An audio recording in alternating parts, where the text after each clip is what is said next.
काय सांगितलं? जो हिंदू पे काम करेगा वही देश पे राज करेगा. आणि म्हणून त्या व्याख्याप्रमाणे आपल्याला आता कृतीमध्ये उतरावं लागणार आहे की या नए भारत में क्या चलेगा और क्या नहीं चलेगा हे आपल्या सर्वांना दाखवून द्यावं लागेल. आज मोर्चा झाला, मोर्चा होईल. आपण सगळेजण मोर्चाला संबोधित करण्याकरता मान्यवर मंडळी आले, पण आपल्या सर्वांची पुढची जबाबदारी आहे. तसं महाराज आम्ही सांगितलं की जहां आएगा अली वहां आएगा बजरंग बली.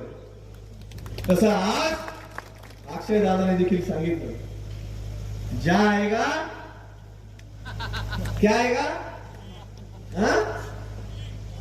जहां आएगा लांडा वहां आएगा दांडा. ते आज सांगितलं. आणि म्हणून त्या कृतीप्रमाणे तुम्हाला सांगतो की तुमची जबाबदारी आहे.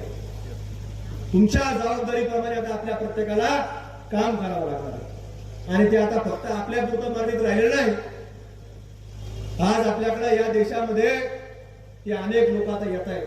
आपण पाहिलं पहिलगामची घटना ही अलीकडच्या एप्रिल महिन्यामधली घटना आहे.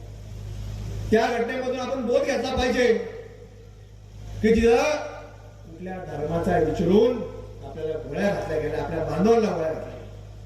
हा जसा तो हल्ला भारतवरती झाला तसाच हल्ला तो तिथं झालेला की जात बघून गोळी घातली.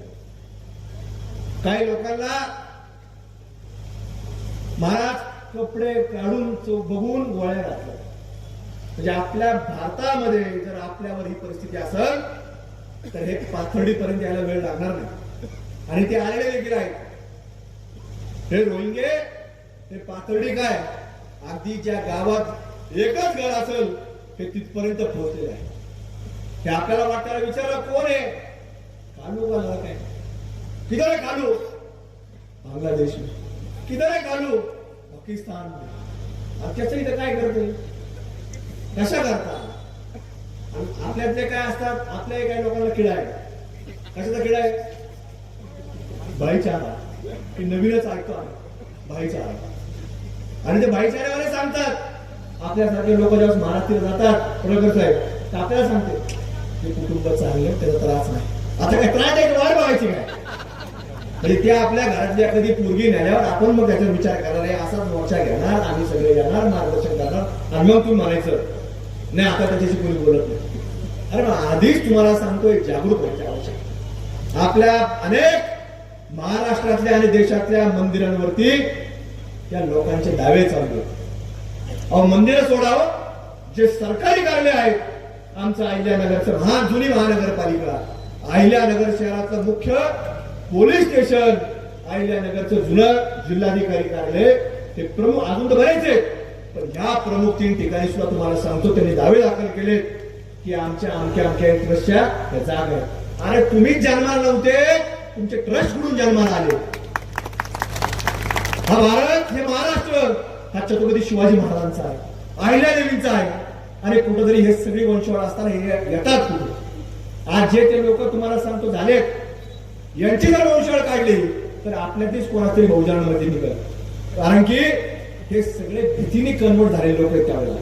कारण की ते जे औरंगजेबचं जसं जसं पुढे चालत होतं तसं तसं लोक धर्मांतर करत होते. पण हे लोक ओरिजिनल नाहीच आहेत. आणि जसं आता पडळकर साहेब तुम्ही सांगितलं की आता या रस्त्यामधले किंवा कुठेही असेल एखाद्या शेतीत असतात आपलेच लोक ते मलिदा ठेव, अमुक ठेव, ते बंद करा. ते थडगे मुळात त्याच लोकांच्या धर्मामध्ये लिहिलंय की आमच्यामध्ये कुठलाही असं आम्ही मूर्तीपूजा मानत नाही. मग तुम्ही कशाला, तुम्हाला कसला भाईचारा ते पुढे आपल्या देवस्थान कमी आहेत का? आपल्या प्रत्येक गावामध्ये मारुती मंदिर आहे, प्रत्येक गावामध्ये महादेव मंदिर आहे, प्रत्येक गावामध्ये गणपती मंदिर आहे. कशाला तुम्हाला ते लागतं, गलेब लागतो, कशाला काय लागतं, बलिदा लागतो मानत नाही. ज्याला भाईचारा असेल त्याच्या घरामध्ये बघावं. पण रस्त्यावरती आपल्या कुठेही सार्वजनिक ठिकाणी त्याला कुठल्याही प्रकारे तुम्ही धारा देण्याचं काम करू नये. आणि म्हणून आजच्या या सगळ्या घडामोडीमध्ये हे आपल्याला सगळ्यांना लक्षामध्ये घेतलं पाहिजे की आज कुठेतरी आपल्या प्रत्येक ठिकाणी, प्रत्येक गावाखेड्यामध्ये आज हे लोक बांगलादेशी असतील, रोहिंगी असतील, सगळे येऊन पोहोचलेले आहेत. आपल्याला लक्षात येत नाही. आज जो व्यक्ती या भारताच्या सर्वोच्च सभागृहामध्ये हा पोटतिडकीच्या भावना मांडत असतो ते ओबीसी. त्या ओबीसीच्या जर तुम्ही मतदारसंघामध्ये पाहिलं तर भारतातल्या म्हणजे अगदी तुम्हाला सांगतो एखाद्या छोट्या गावा खेड्यापासून एक वस्तीपासून जे त्यांचे लोक आहेत त्याचे मतदान तुम्हाला सांगतो महाराष्ट्रात आहे. ते निवडून येतो तो फक्त त्या भारतातल्या प्रत्येक राज्यातल्या या असणाऱ्या या मतांमुळे येतो. जिथे तेवढे मत नाही आहेत त्या आपल्या सगळ्याकडून तिथं मतदान केलेलं आहे. आणि हे लोक मतदानाला जसं प्रत्येक ठिकाणी महाराज वेगवेगळ्या ठिकाणी मतदान असतं, वेगवेगळ्या दिवशी असतं, तर त्यावेळी लोक त्यांच्या ठिकाणी मतदान करतात आणि तिथे सुद्धा ते ओबीसीला मतदान करून येतात. पण ते बोलत नाही, ते सांगत नाही.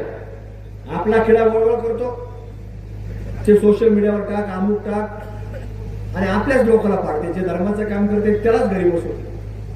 असे लोक काही आहेत. पण यावेळेला महाराज जसं त्या लोकांनी लोकसभेच्या वेळेला त्या मस्जिदीमधून सांगितलं कोणाला मतदान करायचं. बरं आहे तुम्ही जागृत झाले विधानसभेला आणि तुम्ही सांगितलं आपल्या लोकांना निवडून द्या. आणि म्हणून आज आमच्यासारखे लोक आहेत ते होते तिथं, ते बऱ्याच ठिकाणी फिरले, स्वतः फिरले. आणि म्हणून तुमच्यासारख्या अनेक लोकांनी आज त्या महाराष्ट्राच्या विधानसभेत लक्ष घातल्यानंतर आज या भारतच्या पाठीमागे उभं राहण्याकरता आज आमच्यासारखे कार्यकर्ते आमदार म्हणून या ठिकाणी येऊ शकलेले आहेत. म्हणून आज आपल्या त्याच अजेंड्यावरती भविष्यामध्ये काम करण्याची आवश्यकता. आज जिल्हा असेल, महाराष्ट्र असेल, देशभर असेल, अनेक वेगवेगळ्या ठिकाणी लोक काम करतात. पण अजूनही त्यांच्यामध्ये संख्या वाढवण्याची आवश्यकता आहे. आज प्रत्येक जिल्ह्यामध्ये गाव पातळीवरती, तालुका पातळीवरती अनेक लोकांनी त्या जबाबदाऱ्या घेतल्या पाहिजेत आणि त्याच्या माध्यमातून हे सर्व कार्य, धर्म कार्य, देश कार्य हे आपल्याला पुढे घेऊन जाण्याची आवश्यकता आहे. म्हणून आजचा हा कार्यक्रम आज हा फक्त भारतवरती आणला नाहीये, आज आपल्या प्रत्येक व्यक्तीवरती या ठिकाणी आणला झाला. आज जर कायदा झाला मानत नाही, परत बसले काही लोकांमध्ये सांगतात की डॉक्टर बाबासाहेब आंबेडकरांचा कायदा आहे, आपण लोक मानत नाही सांगतात. आज जर संविधानाने सांगितलंय की गो हत्या बंदी आहे ते करतात, गोवंश हत्या बंदी आहे ते करतात, ते याचा अर्थ कायदा मानत नाही. आणि म्हणून मागच्या मार्चच्या अधिवेशनामध्ये महाराज आम्ही सांगितलं, फडणवीस साहेबांना विनंती केली अधिवेशनामध्ये की जो वारंवार गो हत्या करतो तर त्याच्यावरती कुठेतरी मकोका लावला पाहिजे.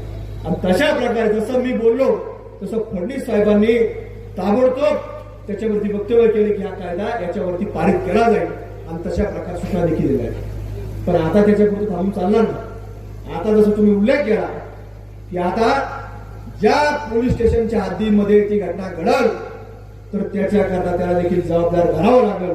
अशा प्रकारचा देखील कायदा करण्याकरता पडवळकर साहेब असतील, मोनिकाताई असतील किंवा मी असेल किंवा अन्य आमदार मंडळ असतील त्या ठिकाणी तुम्हाला सांगतो तशा प्रकारची एक भूमिका घेण्याचं काम त्या ठिकाणी.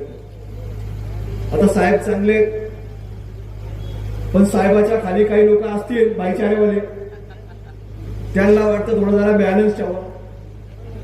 पण या बॅलन्सच्या नादामध्ये तुम्हाला सांगतो आपलं हे जे काही पाप आहे ते गो हत्या म्हणजे पाप आहे. गोहत्या करणाऱ्या लोकांना जर तुम्ही पाठीशी घालत असताल आणि भारतवर हल्ला करणारे 9 आरोपींपैकी फक्त 2 आरोपी अटक करत असताल, 7 आरोपी जर फरार असतील, ते काय बांगलादेशला गेले, ते काय पाकिस्तानला गेले, हे काय हे गेले पुढं सापडत कसे नाही. अहो एखादा आरोपी परदेशातून धरून इथपर्यंत आणतात आणि हे इथे पाथर्डीतले लोक सापडत नाही, तिसगावातले पोरं सापडत नाही. म्हणजे हे आपल्याकरता फार मोठं चॅलेंजिंग आहे. ते सुद्धा पोलीस प्रशासन लक्षामध्ये घेतलं नाही. आणि म्हणजे आपल्या खालचे जे कर्मचारी आहेत जे कुठेतरी बाईचारा करू लागतात त्यांना देखील आपल्याला समज देण्याची आवश्यकता आहे. म्हणून आपण फक्त याच्यापुरतं कुठेतरी चांगलं वागून चांगलं बोलून नाही तर भारतवरती हल्ला करणाऱ्या अशा लोकांना जर अटक केली नाही तर याच्यावरती निश्चित रूपानं या 30 तारखेला सुरू होत असणाऱ्या अधिवेशनामध्ये निश्चित रूपानं त्याच्यावरती देखील कारवाई करण्याची मागणी भारत आम्ही केल्याशिवाय राहणार नाही. तुम्ही त्याची काळजी करू नका.